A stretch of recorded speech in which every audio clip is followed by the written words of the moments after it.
Ayan, yung batang nag-enjoy sa huyon. Bate na kurog pa eh.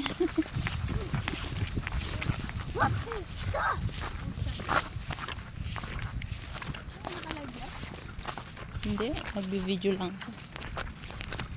Binibideo ko lang kayo. The back of ano.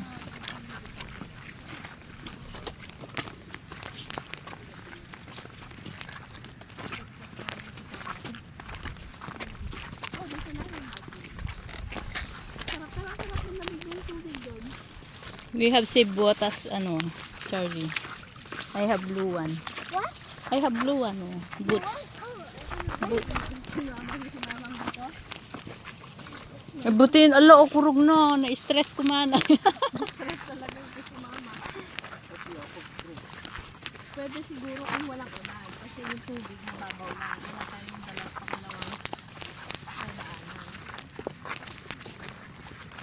Oo, yung pangalawang mahirap.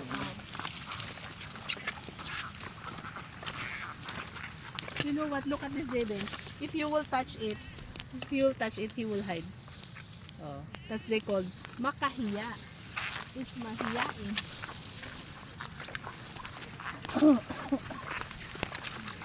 Walang silbi yung Kyotex natin dito.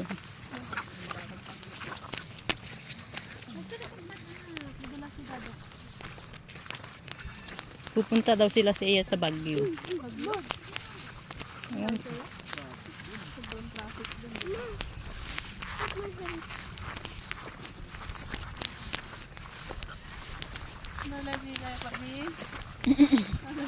Buti nga yung nakisama si Charlie, oh, hindi nagpabuhat.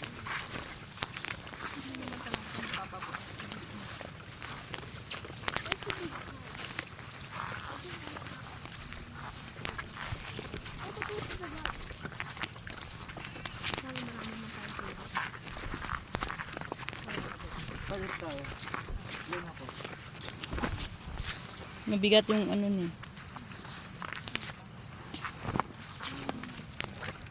Ikaw na lang magpayong kasi may sombrero naman si Paul. Hindi na, wala namang araw ay ano na. Meron na. The Tito Jill's house is very big. What? Very big. This is hilod. We call this hilod. Charlie, we call this hilod. And this is the tae of Nuang. Oh, there's a ganso there, ah. There's a goose. Ano yung English ng ganso? Goose. Kay Sinel.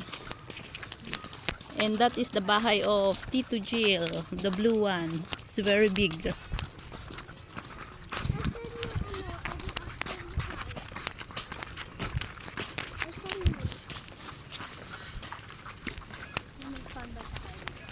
Diretso na muna.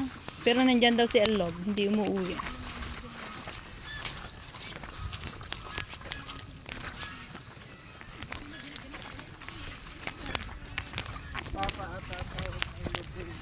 Oo.